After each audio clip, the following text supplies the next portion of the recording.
બહેનો, આવો આજે આપણે ગાયત્રી મંત્રની ઉપાસના વિશે જાણીએ. ગાયત્રી મંત્ર વિશે જાણતા પહેલા એક સાથે એક સ્વરમાં ગાયત્રી મહામંત્રનું ઉચ્ચારણ કરીએ. ઓમ ભૂર્ભુવઃ સ્વઃ તત્સવિતુર્વરેણ્યં ભર્ગો દેવસ્ય ધીમહિ ધિયો યો નઃ પ્રચોદયાત.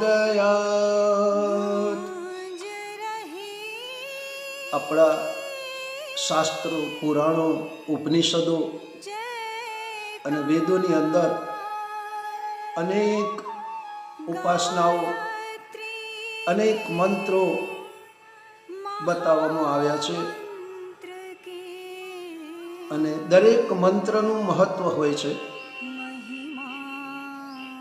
પરંતુ આજે આપણે જે ગાયત્રી મંત્ર વિશે જાણવા જઈ રહ્યા છીએ એ ગાયત્રી મંત્ર વેદોનો મંત્ર છે, ગાયત્રી મંત્ર દેવોનો મંત્ર છે અને ગાયત્રી મંત્ર એ વિશ્વનો મંત્ર છે. તો પ્રથમ તો એ જાણવું રહ્યું કે આ ગાયત્રી મંત્ર છે શું. ભાઈઓ બહેનો, ગાયત્રી મંત્ર કોઈ સંપ્રદાય નથી. ગાયત્રી મંત્ર કોઈ જાતિવાદ, ભાષાવાદ પર રચાયેલો મંત્ર નથી. ગાયત્રી મંત્ર છે સૂર્યનો મંત્ર અને સૂર્યનો મંત્ર ગાયત્રી મંત્ર જેના ઋષિ વિશ્વામિત્ર છે.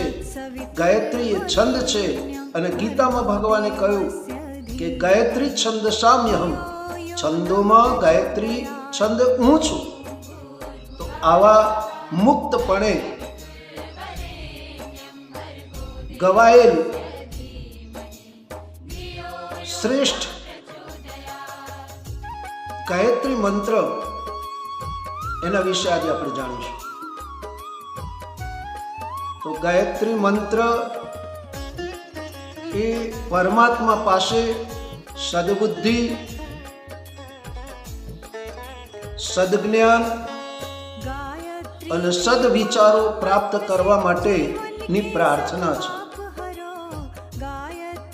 ભગવાનને પ્રાર્થના કરવામાં આવે છે, આ મંત્રમાં પ્રાર્થના કરવામાં આવે છે કે હે પ્રાણ સ્વરૂપ, હે દુઃખનાશક, હે સુખ સ્વરૂપ, હે શ્રેષ્ઠ તેજસ્વી પાપનાશક, હે દેવ સ્વરૂપ પરમાત્મા, અમે આપના દિવ્ય તેજને, આપના દિવ્ય જ્ઞાનને, આપના દિવ્ય રૂપને ધારણ કરીએ છીએ. આપ અમારા હૃદયમાં બિરાજમાન થાવ, અમારા વિચારોને, અમારી બુદ્ધિને સન્માર્ગ તરફ લઈ જાઓ, જેથી કરી અમે અમારા જીવનના લક્ષ્ય તરફ આગળ વધીએ. દોસ્તો, ગાયત્રી મંત્રમાં ઓજસ, તેજસ, વર્ચસ અને બ્રહ્મત્વ પ્રાપ્ત કરવાની શક્તિ છે. અને ગાયત્રી મંત્ર ઋષિ મુનિઓએ, સંતોએ, સમાજ સુધારકોએ, શહીદોએ પણ કર્યો છે અને મુક્ત કંઠે તેની વાહવાહી કરી છે. તો આજે આપણે ગાયત્રી મંત્ર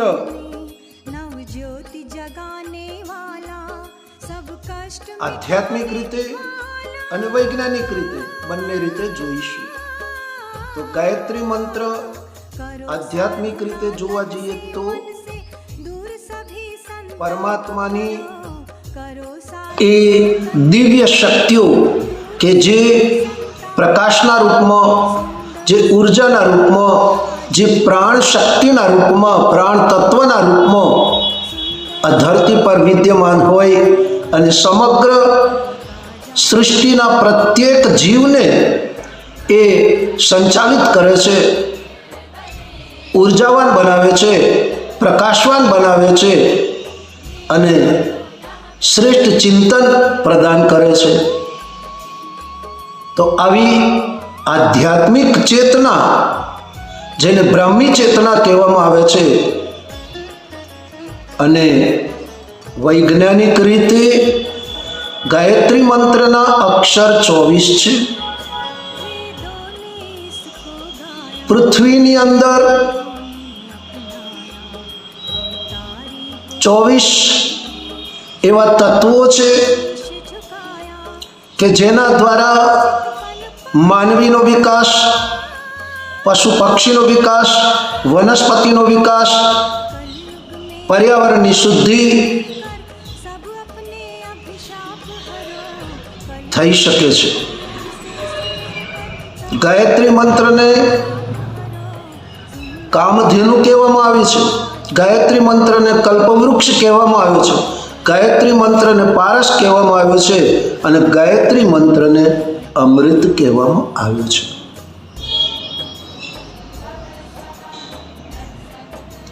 જ્યારે ગાયત્રી મંત્રનું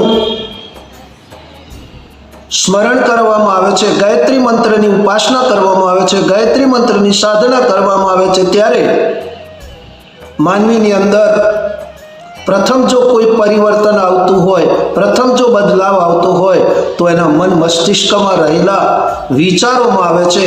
એના વિચારો શ્રેષ્ઠ બને છે, એની વાણી પ્રખર બને છે, એનું વ્યક્તિત્વ શ્રેષ્ઠ બને છે. ઓજસ, તેજસ, વર્ચસથી એની વાણીની અંદર, એની પ્રતિભાની અંદર, એના કર્મની અંદર દિવ્યતા અને શ્રેષ્ઠતાનો સમાવેશ થાય છે. ગાયત્રી મંત્ર સૂર્ય મંત્ર હોવાથી પંચ તત્વોથી આ શરીરનું નિર્માણ થયેલું છે. તો પંચ તત્વોમાં પૃથ્વી, જળ, વાયુ, અગ્નિ અને આકાશ, આ તત્વોથી આપણા શરીરની રચના થયેલી છે અને એની અંદર પરમાત્માનો એક અંશ જેને આત્મા કહીએ છીએ એ આત્મા બિરાજમાન છે. તો આત્માની જાગૃતિ માટે, આત્મવિકાસ માટે, આત્મનિર્માણ માટે અને આત્માની અંદર જન્મો જન્મની જે મલિનતા નું આવરણ ચડેલું છે એ આવરણને દૂર કરી અને આત્મા અને પરમાત્મા સાથે એકાકાર થવાનું જો કોઈ સરળ સાધના હોય તો ભાઈઓ બહેનો એ છે ગાયત્રી મંત્ર. તો ગાયત્રી મંત્રની ઉપાસના દરેકે કોઈ પણ જાતના ભેદભાવ સિવાય, મત મતાંતરો સિવાય ગાયત્રી મંત્રની સાધના કરવી જોઈએ. અને એટલા જ માટે અખિલ વિશ્વ ગાયત્રી પરિવારના સંસ્થાપક, વેદમૂર્તિ, તપોનિષ્ઠ, યુગ ઋષિ, યુગ દ્રષ્ટા, યુગ મનીષી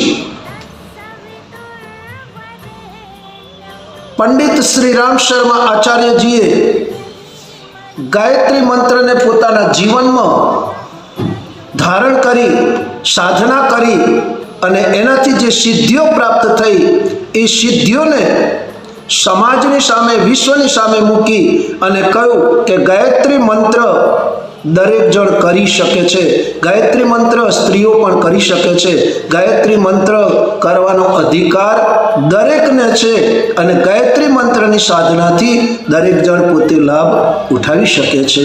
તો આ ગાયત્રી મંત્રનું વિજ્ઞાન છે, જ્ઞાન છે.